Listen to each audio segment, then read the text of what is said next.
Salut! Dans cet épisode, on va voir ensemble comment se mettre à l'eau quand il y a des vagues.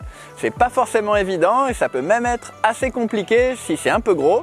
Mais pas de panique, je te donne plein de conseils. Avant de commencer, pense bien t'abonner à ma chaîne aussi, il y a déjà plein de vidéos sympas, notamment plein de tutos dans ma playlist Wingfoil Tuto, il y aura le lien dans la description. Allez, c'est parti!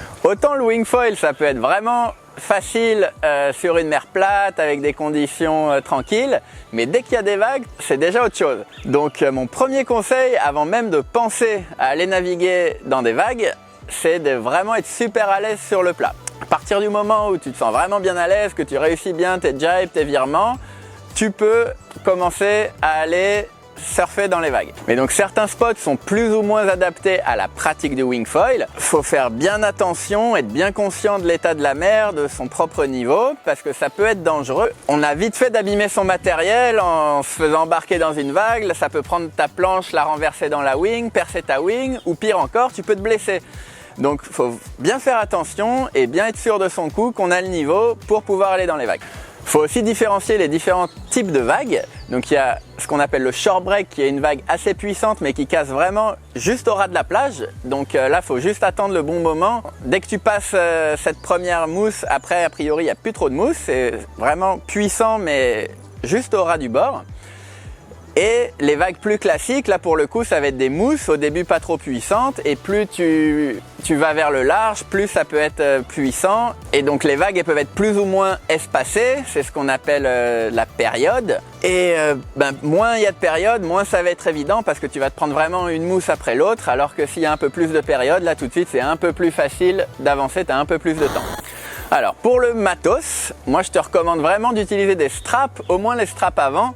Ça va beaucoup t'aider pour tenir ta planche, et aussi quand tu vas te lever pour partir, ton pied il sera bien calé et tu auras plus de stabilité, parce que encore une fois tu vas te rendre compte que sur un plan d'eau agité, c'est pas pareil, c'est un peu plus difficile, un peu moins, ta planche va te paraître moins stable, ton matériel va te paraître plus technique, donc les straps ça aide vraiment. Je te recommande aussi d'avoir une planche suffisamment volumineuse pour pas galérer, encore une fois, si tu te mets à genoux pour passer debout, tu vas voir, ça va te paraître moins stable, donc n'hésite pas au début quand tu vas dans les vagues à avoir une planche suffisamment stable. Si tu hésites entre deux tailles d'ailes, prends plutôt la plus grande pour être sûr de décoller rapidement, parce que si tu as une vague qui va vite casser, au moins tu auras la puissance et tu pourras t'échapper. Et enfin pour le foil, essaye de ne pas avoir un mât trop grand, 85 c'est déjà pas mal, parce que plus tu as un grand foil, et plus il va falloir que tu ailles loin, et plus ça va être compliqué. Donc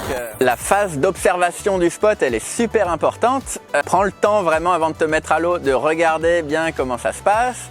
Souvent les vagues ça arrive par série, souvent c'est des séries d'environ 5 vagues. Donc il y en a 5, ensuite il y a un petit moment d'accalmie, ça peut être 2-3 minutes.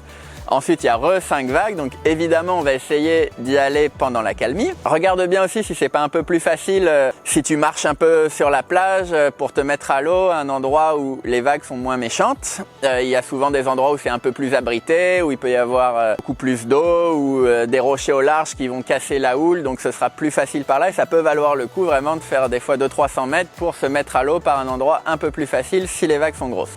Et puis toujours pareil aussi, regarde les autres pratiquants, par où ils passent, comment ils s'y prennent, pour t'inspirer, et ça te paraîtra comme ça un peu moins risqué d'y aller. Donc là vraiment maintenant je te montre, c'est ma propre technique de mise à l'eau. Il y a plein d'autres façons de le faire, là moi c'est ce qui me paraît le plus efficace et pas trop risqué, pas trop compliqué. Quand tu te sens fin prêt pour ta première mise à l'eau dans les vagues, et que tu arrives avec à peu près de l'eau aux chevilles, c'est vraiment important d'avoir déjà le matos dans le bon sens.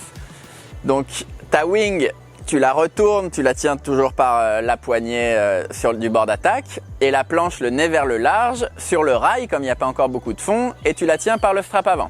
Laisse passer les séries, il faut être bien patient pour attendre le bon moment, et dès qu'il y a une petite accalmie entre deux séries, va falloir être bien rapide, bien dynamique, pour aller le plus vite possible et passer rapidement. Avec le matos dans le bon sens et avec de l'eau environ à mi-cuisse, là normalement les vagues sont pas encore trop méchantes. Essaye d'attendre une petite accalmie, un moment un peu plus facile, et puis dès que tu le sens, dès que tu vois une petite ouverture, essaye d'aller de façon bien dynamique, le plus vite possible vers le large.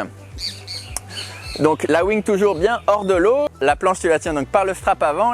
Si ta wing elle se fait prendre dans une vague, la puissance de la vague ça va arracher, enfin ça va emmener la wing vers le bord, et toi ça va t'embarquer en arrière aussi, donc comme ça va être beaucoup plus compliqué d'avancer. Donc essaye bien de garder la wing hors de l'eau.